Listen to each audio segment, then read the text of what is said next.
Hey, how you doing? Ricky here. I am your ASA instructor. Hey, my name's Ricky again. What I'm going to talk about today is you hear people talk about it a lot, and it's fear. Now, you heard many times they say fear is false evidence appearing real. Might be one way to look at it. I have another way to look at it. And let me tell you this right now. How the best way to handle fear? How to handle fear? Do not.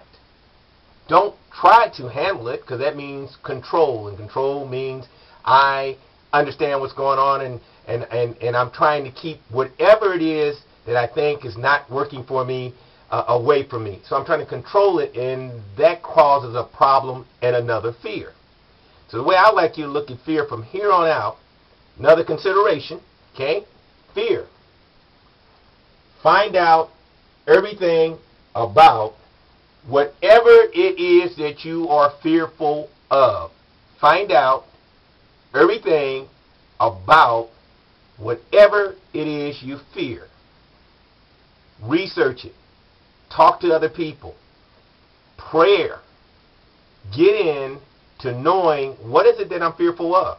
Because fear feeds on the unknown. And it's the unknown, not the thing that you have decided may happen. It's the fear of not knowing what may happen.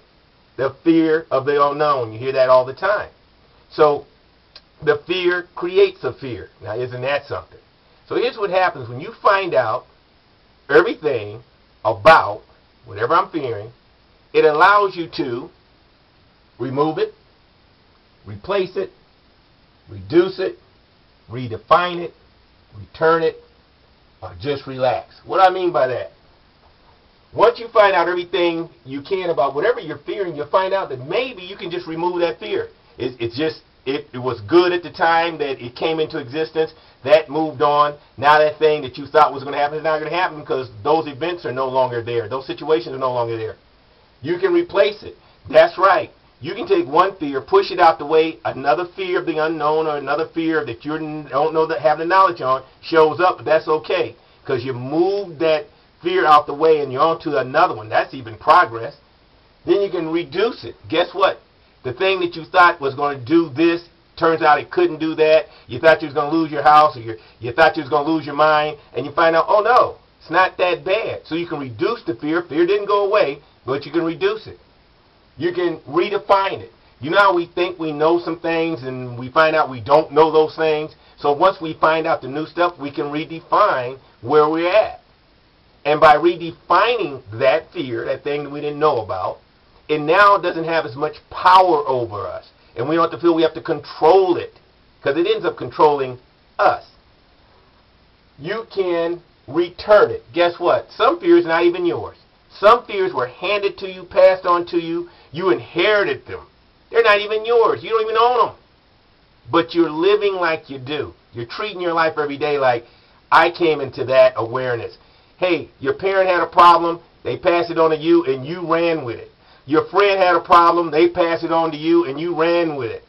The boss at the job had a problem, handed it to you, and you ran with it. It was never yours all along. And then when you find out everything you can about it, you realize, you know what? That wasn't even mine. I don't even know why I was putting that much energy on it. And you can relax. When you know you don't know, you know you don't know. So relax and understand that I'll find out everything I can about whatever is troubling me. It's got me feeling fearful that something's going to happen. So this is the lesson for today.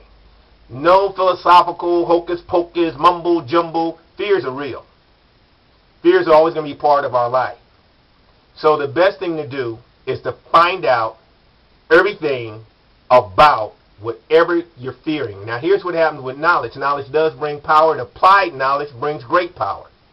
When you do discover that some of the stuff that you have fear for can be changed, it can be removed, replaced, reduced, redefined, returned, relaxed, and you know what? You can come up with whatever else you realize that it can do.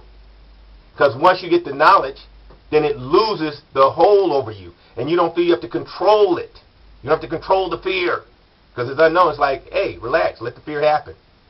And you'll bring it down and bring it down, and you'll decide what to do with it. You'll replace it, remove it, redefine it, return it.